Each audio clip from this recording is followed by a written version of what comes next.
نەورۆزە مەستم بە نەغمەی بولبول مەستم بە حەتری وەنەوەشە و سوربول سادم بە هازەی ڕووبار بەفرین سوورم بە سڵپەی شەپۆڵی زیوی نەورۆز نەورۆز جەژنی نەورۆزتان پیرۆز. بە بۆنەی ساڵی تازەی کوردی و هاتنی وەرزی بەهار و گەشت و سەیران هاوڵاتیانی شاری هەولێر بە گوڕوتینەوە ڕوویان لە سەیرانگاکان کرد.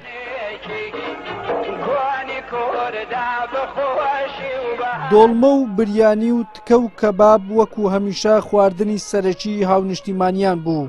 الحمدلله والله خۆش عیبی نییە والحمدلله جوەکە خۆش والحمدلله وضعی حچە پەرچە کوردستان انشاءالله خۆی بخۆشین انشاءالله و انشاءالله لە هەموو کووردا ئەو جەژنایە پیرۆز انشاءالله. نەورۆزەکی زۆر خۆشە یعنی ئەلحاق قەرەباغ و عالم هەموو سارێ هەیە و دێتە دەرێ و یعنی زۆر خۆشە.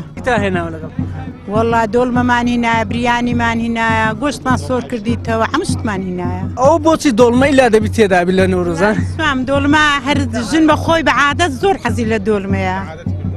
قورس نییە دۆڵمە دروستکردن؟ بەرێ والله زەحمەتە بەس هەر دەشیکەی دێن یارمەتیم دەدەن بووکەکانم یارمەتیم دەدەن. خۆ دروست کردووە؟ ئەرێ والله دۆڵمەی من بە ناوبانگە.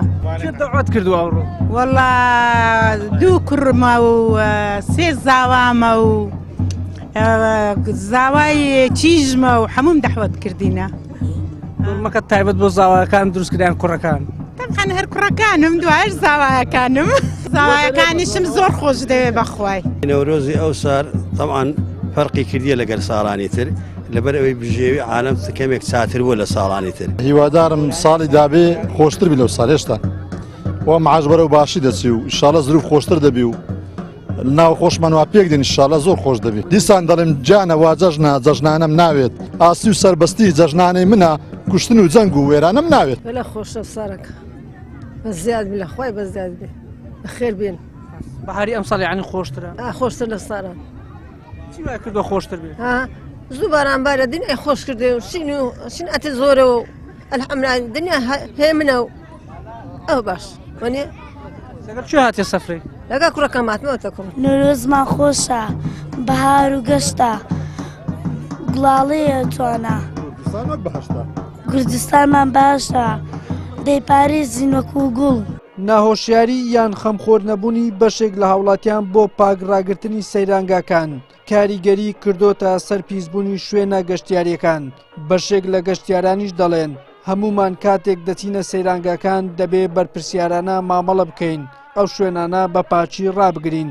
بەڕاستی ئەوە شتێکی زۆر ناخۆشە کە عایلە دێ دادنیشێ ئەو شتی پیسانە هەموو فرێت دێ ئەوە شتێکی نەحەزاریە بەڕاستی دەبێ ئەمە ئاگا لە شاری خۆمان بێت. ئەو خەڵکە دێتە ئێرە بۆ استراحەت دێ لۆ خاوێنی دێ لۆ هەر کەسێک نەخۆشیەکی هەبی لۆی باشە ئێرە یعنی نابێ ژینگە پیس بکرێت ئێرە نابی هەر زبلەک لێرە فڕەدەن گونەهبار دەبن. دیادەش زۆر شارستانیە لەوەی خەڵکەکە هەموو هاتەیە دانیشتە لۆ سەفرێک زەوەش خۆش بینی خۆشێک ئەو بکە بەس کات و پیسەکەت بەزی هێشت هەر بە خۆت دێوە سبێنی بێز نادە جێکە دانیشی.